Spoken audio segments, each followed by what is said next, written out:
This is Dr. Richard Balikian at Balikian Plastic Surgery, and I'm so excited to talk to you today about our comprehensive Artiste Lift. For a long time, we've had amazing consultations with patients where I spend a good half hour, 45 minutes going over all the details of what we do, what separates us, how we get these incredible results. Today, I'm going to expose everything I say during those consultations so you can really understand our philosophy, what an Artiste Lift requires, what it entails, whether it's through a deep vertical neck lift, combined with a deep plane facelift, temple lift, brow lifts, upper blepharoplasty, lower blepharoplasty, rhinoplasty. We look at it all. We look at each patient as an individual and come up with an artistic approach to get a beautiful, natural result that looks like you, that you're proud to look at in the mirror. We wanted to call it the Artiste Lift because I realized it's not just about engineering. It's not about doing things just the way the surgery is supposed to be done by recipe. Artistry is an amazing, important part of what I do. And I combine engineering and artistry to create these beautiful results that have nuance and finesse and brightness to the result.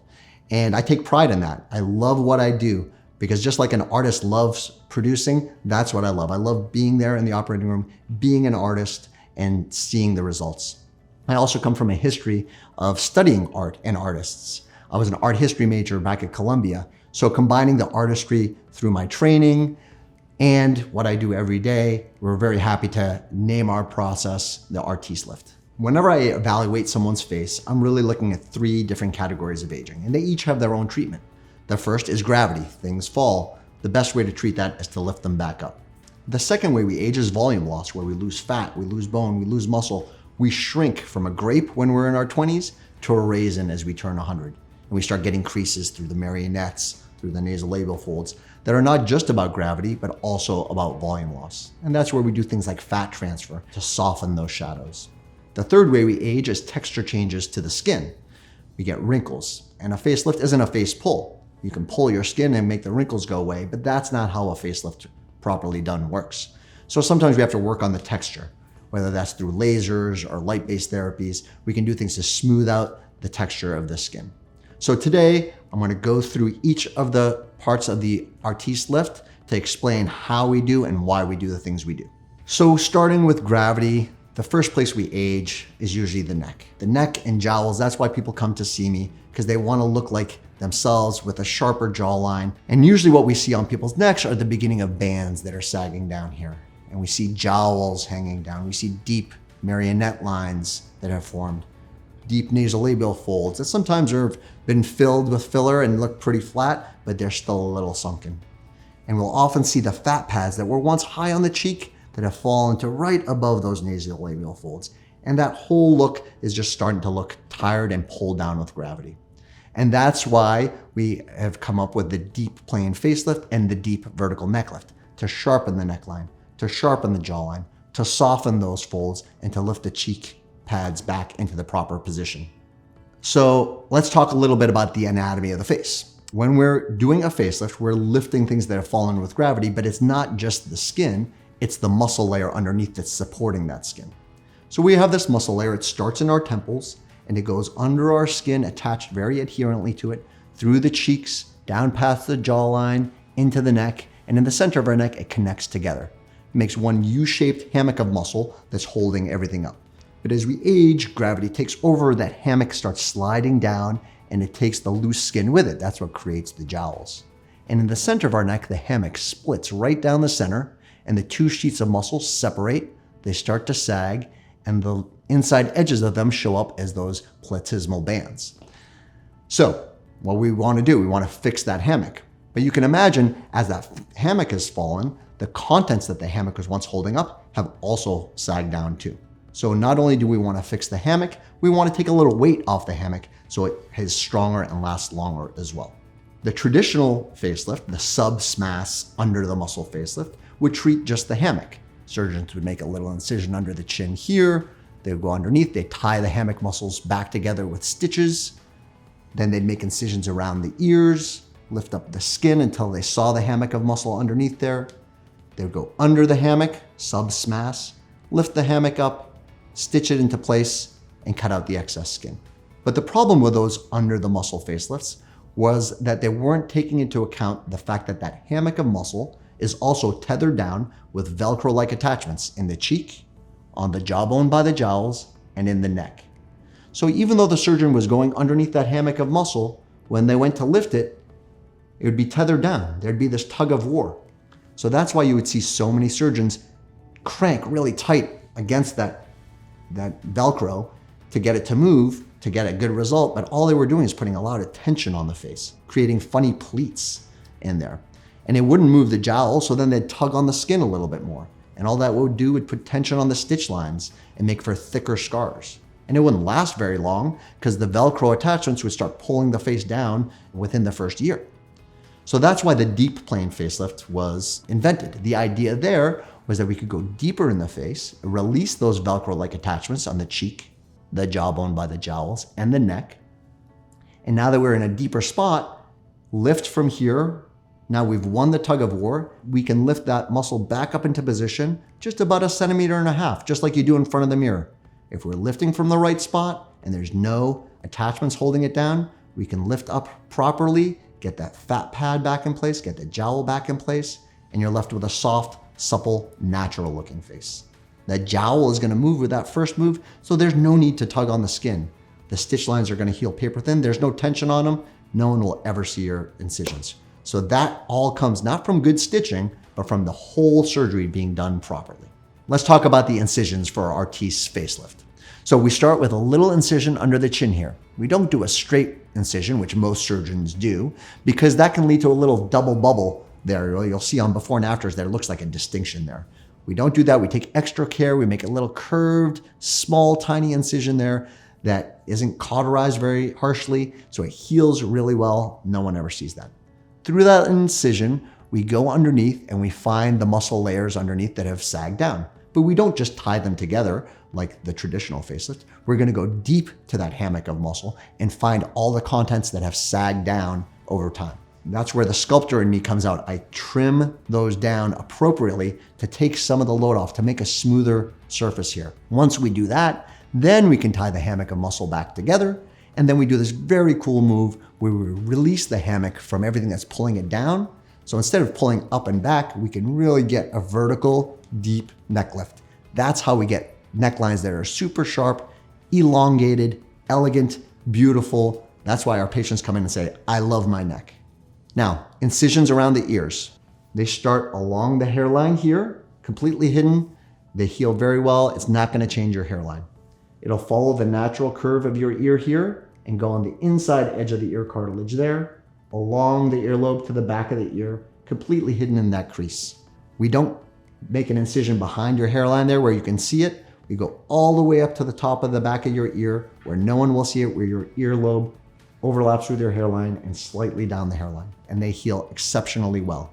We don't get pulled ears. We don't get ear cartilages that pull forward because we have no tension on our facelift. Now, this is where we're really proud of our version of a preservation facelift. A traditional facelift has to lift the skin from in front of the ears all the way to the front of the cheeks, and from behind the ears all the way into the neck. And as we said before, that skin is attached to that muscle very strongly. So every time that surgeon is taking that skin off that muscle, they're causing trauma, excess bruising, excess swelling, a longer recovery, and the need for drains. But we've eliminated that from our recovery. You don't need drains anymore. We can really eliminate and decrease the recovery time. So what do we do different? We do 3-pocket preservation facelift. What does that mean? That means we only have to lift the skin a little bit around each ear. We only have to lift the skin a little bit under the chin. We never connect all those together. So we're leaving all this skin through the cheeks and the neck intact to the muscle. That means less trauma, less bruising, less swelling, no need for drains, quicker recovery, and incision lines that look spectacular. Another thing 99% of surgeons do when they're doing a facelift is they put stitches under the skin, the deep layers of skin to help support the skin up. But because we haven't peeled that skin off a lot, because there isn't a lot of tension on that skin, we don't need those stitches. And we will remove those stitches from right under the skin and amazing things happen. There's less irritation, there's less inflammation, the stitch lines heal much faster. And how do we do that? So how do we get the skin to reattach? It's very cool. We use something called fibrin glue. so that we can just glue your skin right back onto the position it's supposed to be. We still put stitches to the skin, but now the skin isn't being supported by just a few stitches, it's being supported by the whole surface area of that skin.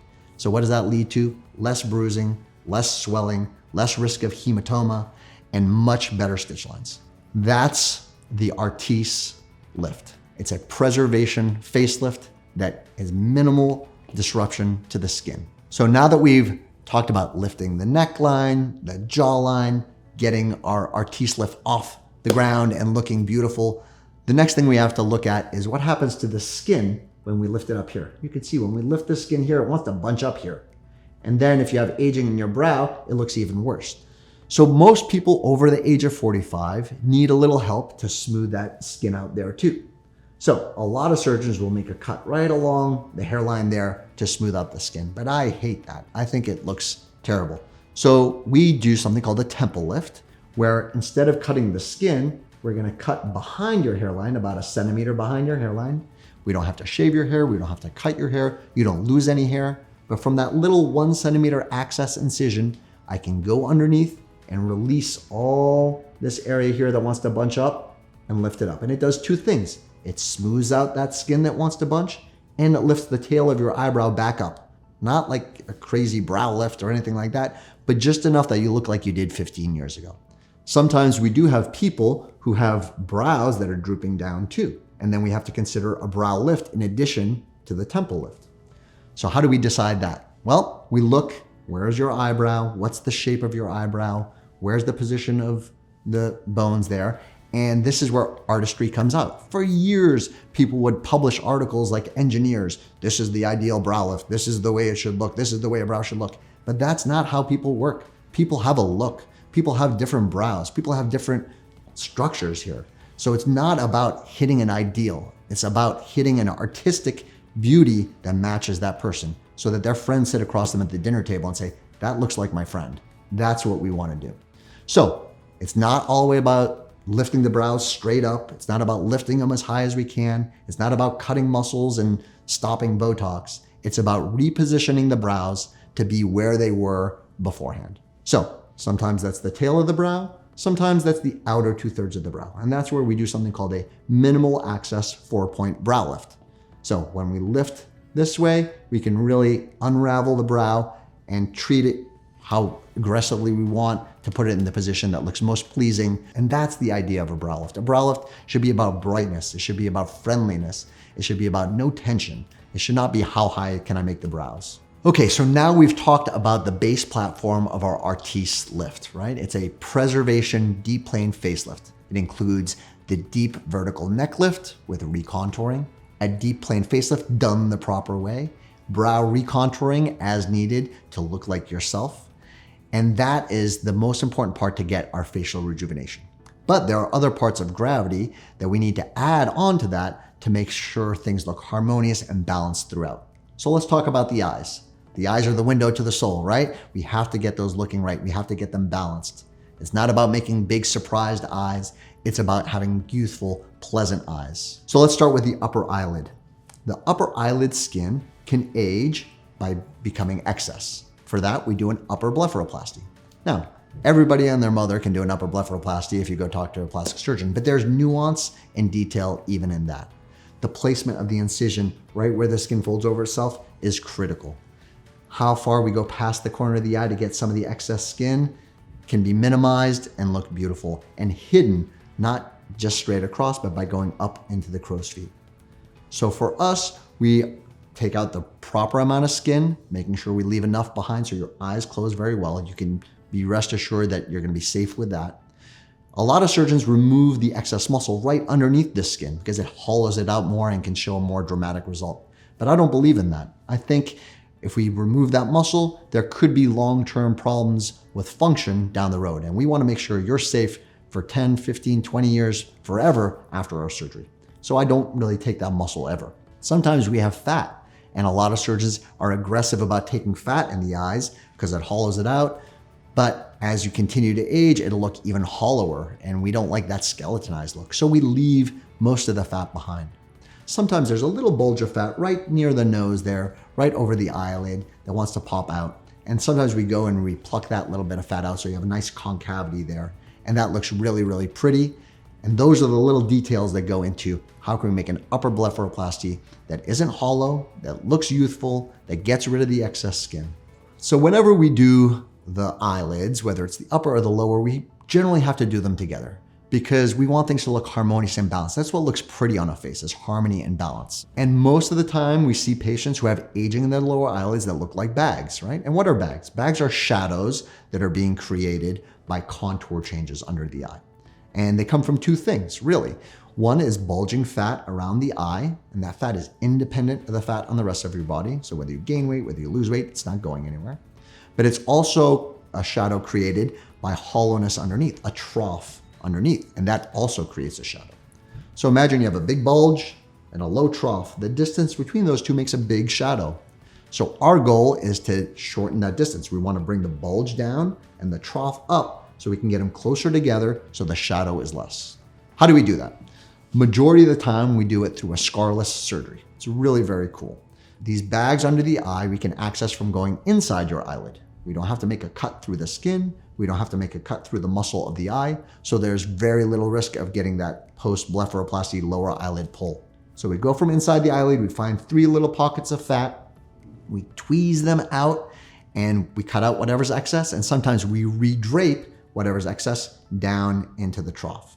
Oftentimes there's not enough fat to fill that trough in, so we do the second part of the surgery, which is do a little fat transfer. Take a little fat from your belly or your inner thighs, take that fat, process it, and do little droplets. Not like filler. Filler's like a big jello shot into this area that makes it look puffy. But fat transfer is little seedlets of fat that go in multiple layers and gently lift that trough up without causing bulging. So we brought the bulge down, we filled the fat up, now we can deal with the skin. For some people, they have excess skin. And when we do have excess skin, we have to cut it out. So we make a little incision right underneath the lash line, completely hidden where no one will see it. And it's called the skin pinch. We roll up that excess skin, we cut it out, stitch it up. No one will ever see that. Again, no risk of pulling the eyelid down. For some people, the issue is crepiness of the skin. And you don't cut out skin if it's just crepey. That will pull the eyelid down. So that's why we do laser treatments or chemical peels to help with the crepiness. More and more, we're having patients come in for their consultation that are very educated. It's such an exciting time for plastic surgery because patients are getting information from trusted sources that say, hey, look at this procedure, look at this procedure. The one that we've seen kind of explode in education is the subnasal lip lift. So our lip ages just like everywhere else with gravity, where it lengthens and goes longer and longer and longer and longer, and the pink part of the lip starts rotating in. So what does that look like? That looks like somebody who has too long a skin here. Every time they talk, you never see their teeth because the lip is covering the teeth.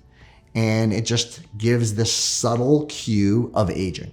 So if we do our Artiste Lift and everything looks great, but you still have a long lip, something is just off. And again, what is my goal? To have a harmonious result, an artistic result that looks balanced and pretty and doesn't draw attention to itself. So what do? We do a subnasal lip lift, not to create a voluptuous lip, but to put everything back in balance. Now, a traditional lip lift is an incision underneath the base of the nose here, cut out a few millimeters of skin, stitch it together deeply, and stitches to the skin. But the problem with the traditional lip lifts is they go too far up the corners of the nose, and they don't have enough support under the skin to support it, so that scar ends up looking thick and ugly and almost like railroad tracks. So we've fixed that by switching to a deep plane subnasal lip lift. What's the difference? The difference is now we still make the incision underneath the nose, but we don't have to go all the way up the sides. We can really hide it where no one will see it in any pictures. Once we go underneath and remove the skin, we don't just leave it there and start stitching it up. We release the rest of the skin lip off the muscle so that it can roll up gently, curl up the lip slightly, shorten that lip, and we can do deeper stitches that really support it up so there's no tension on the stitch lines. When we do that, we get an impeccable result And we can also balance out asymmetries. Some people have one part of the lip lower than the other. The beauty of the way we do things is we're not just gonna take a uniform amount here and keep those asymmetries. We're gonna try and fix those asymmetries too. That's what leads to a pretty Cupid's bow, a beautiful lip, and one that looks very natural with the rest of your result. Rhinoplasty is an important part of Artiste Lift. And a lot of people don't think of rhinoplasty when they think of aging and rejuvenation of the face, but the nose ages as well as the rest of our face. The cartilages of our nose start to separate. The connective tissues that hold them together get weaker. Things start to droop a little bit more. They separate out and we get changes to the shape of our nose. So, what are our philosophies on rhinoplasty? Rhinoplasty surgeons can either be ones that want to make really small petite noses that look the same on everybody, or ones that are customized for each patient to look like themselves. I fall in the latter category. I want your nose to look like you, like the nose you wish you were born with, but is still reflected by your friends as you. We can do both categories, but we tend to bring in patients that want to look like themselves and just have a more refined nose. So with my background as a head and neck surgeon, function of your nose is just as important to me as the cosmetic result of your nose. So we'll talk in the consultation about your history of breathing, treatments you've done before, what we can do for function and cosmetic results. And that's a really critical part of why a consultation matters, right? It's great to have all this information and think, okay, this is what I need, but there's still artistry in the diagnosis. And that's why I love spending time with my patients during the consultation to hear about you, hear about your goals, hear about the things that bother you, see pictures of you when you were younger, and come up with a bespoke plan for you and get a beautiful, harmonious result. That is the Artiste Lift.